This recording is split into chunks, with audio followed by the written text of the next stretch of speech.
This is Bobby C. out at Citi Field. We begin our look at sports this morning with a look back at the final game of the 2019 Subway Series as both the Yankees and the Mets head into the All-Star break.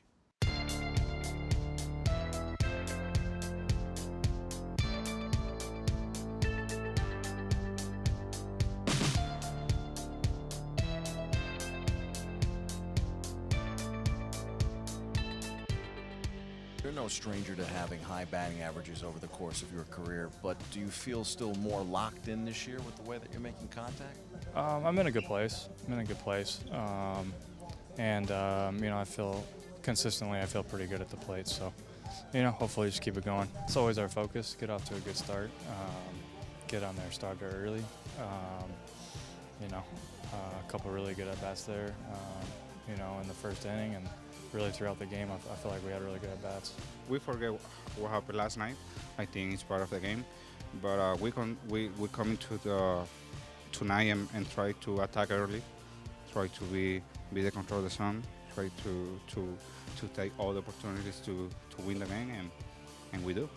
We can beat anyone. We split with them, and both games were well played. Fought hard. Tough loss today, but hopefully kind of build on it and finish out the first half strong.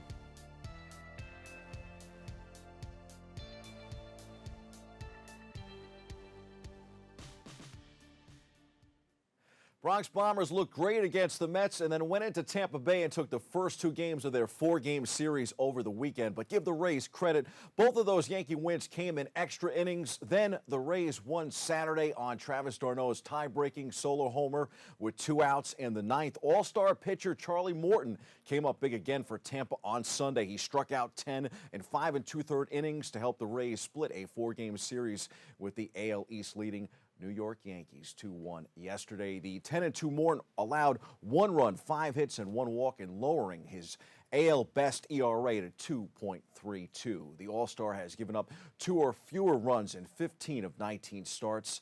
And speaking of All-Stars, Gleyber Torres and Masahiro Tanaka are injury replacements in the AL. Good news there. Bob, once I'm done with this segment, I'm heading out of the studio and going to the airport to see the Home Run Derby tonight in Cleveland.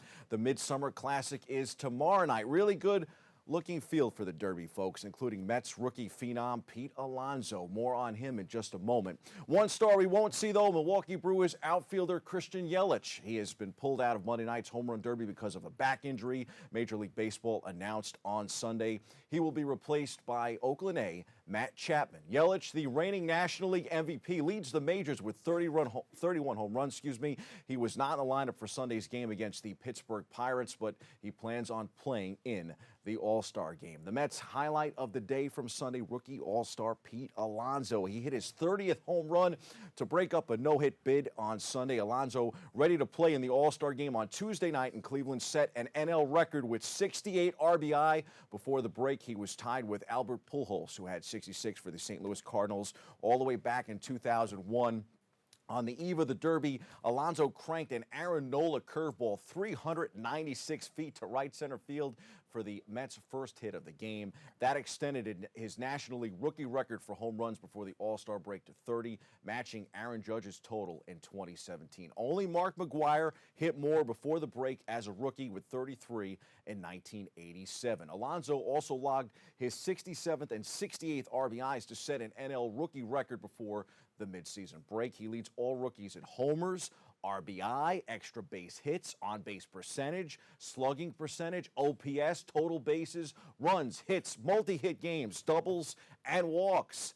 And he is 1 home run shy of Yelich for a share of the overall Major League lead in long balls. Impressive indeed. Wait, there's more. Alonso on Sunday joined Dave Kingman in 1976 as the only Mets to hit 30 homers before the All-Star break and moved within 11 homers of the franchise record for a full season of 41 for the Mets, which Todd Hundley set in 1996 and Carlos Beltran matched 10 years later. Special day for him.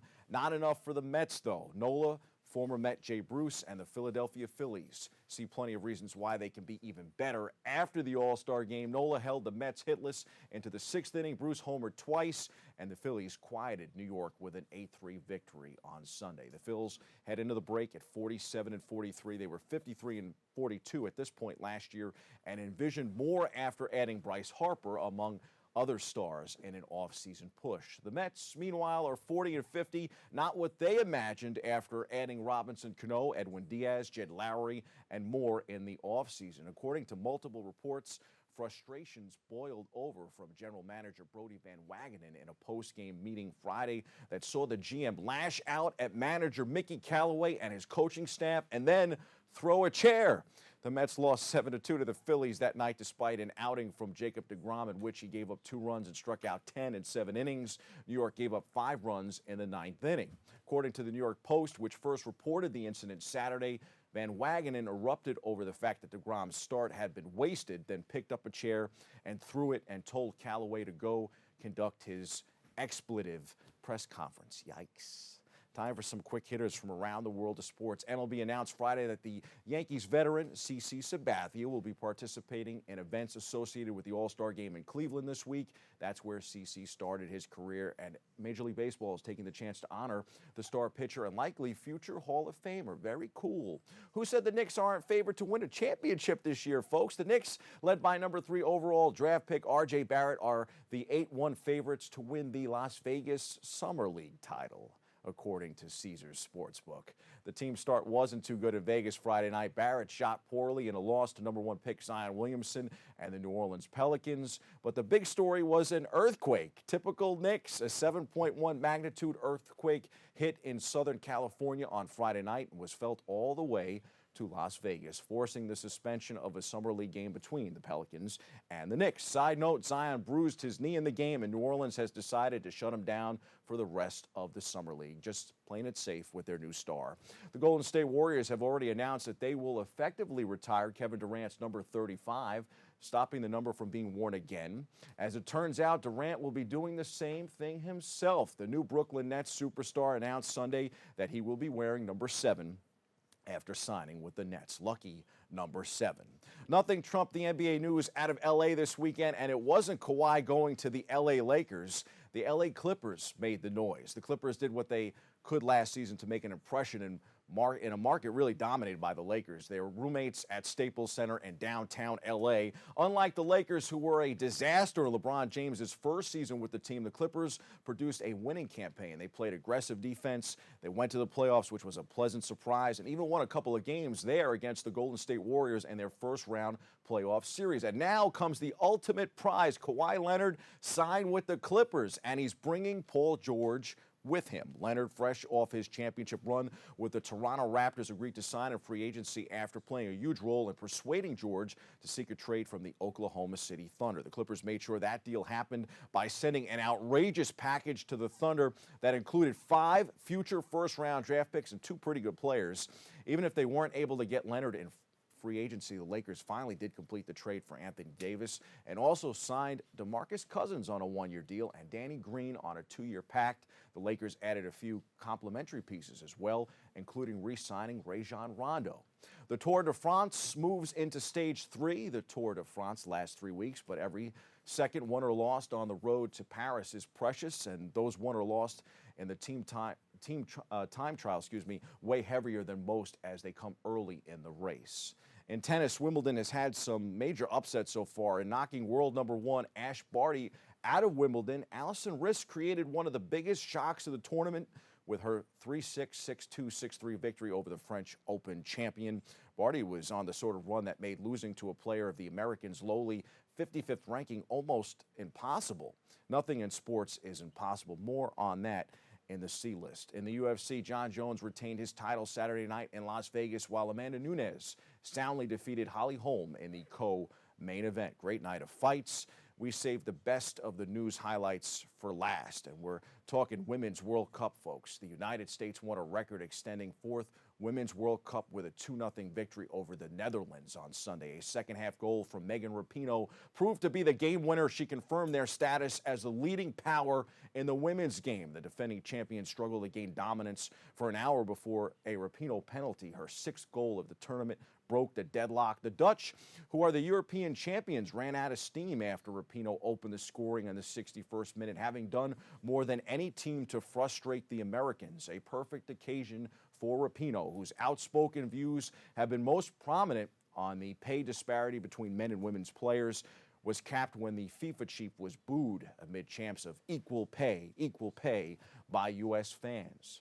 Those are the headlines. We hit the C-list for a statement of statements.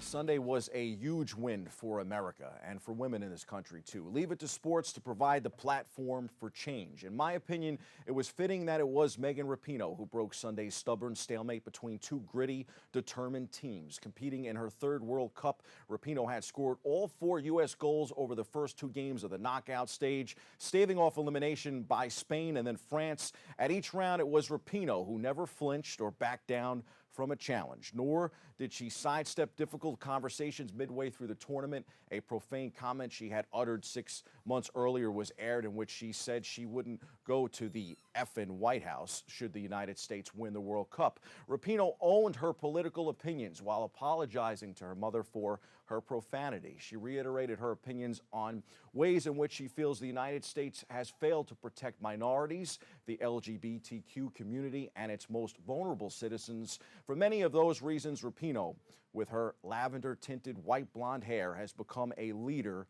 of change. The team's victory is also a statement. The U.S. rolled through the opening round with statement wins over Thailand. They won 13-0, Chile 3-0, and Sweden 2-0, or as they say in soccer, 2-0. Brushing aside criticism about perceived arrogance and excessive goal celebrations, the U.S. then powered through the heart of European soccer with victories over Spain 2-1, France 2-1, and England 2-1 to make it to the finals against the reigning European champions. It was the 5th time the United States women's national team played a World Cup final. There have only been 8 tournaments. The U.S. is the first team to reach 3 consecutive finals and joins Germany as repeat champions. They won in 2003 and 2007. With Sunday's win, the U.S. has a record 4 women's World Cup trophies. Now that's a statement, folks. That's a victory. That's your sports. I'm Bobby C.